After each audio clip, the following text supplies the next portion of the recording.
So a common question that people ask when they're going through a divorce is, how do my bills get paid? And I'm here with Anna Maria Patella today, who is going to start us off on what she usually hears from clients and how she usually responds to that question.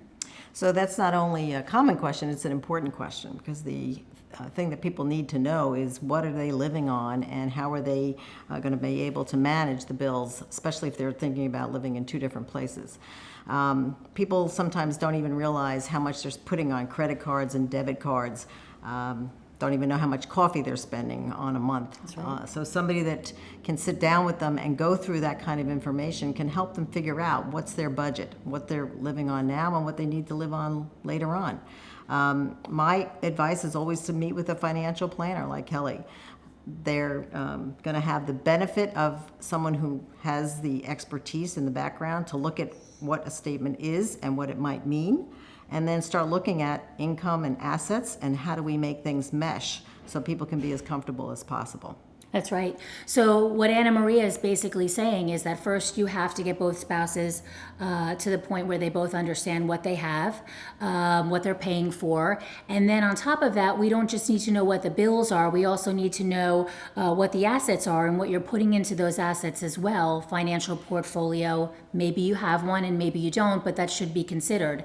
So sitting with a financial professional while you're going through a divorce is probably the number one thing that you should be doing, so that you make sure that you both are at least on the same page, at least on the same level. Then what you want to do is make sure that when you're done with the divorce, that each couple, each spouse actually goes out with their own financial advisor, because there's a new road ahead for you now and some new finances and some new financial challenges that you may now have to face that you're not, if you're the spouse that didn't understand the bills to begin with, then you may have a lot more challenges than, say, the other spouse.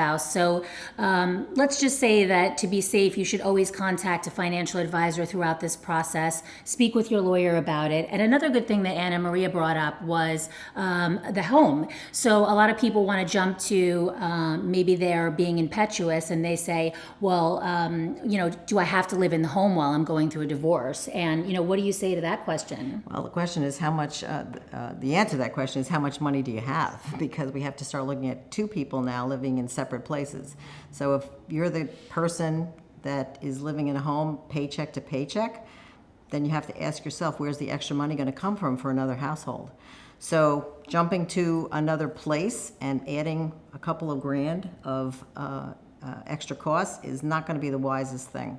So you've got to think about now, and you got to think about the future. That's right.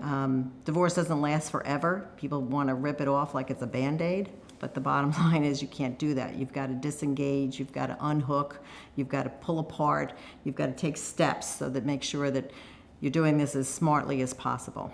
That's right. So if you guys have any more questions, please feel free to click the link below, and we would be happy to help you guys. Thank you so much.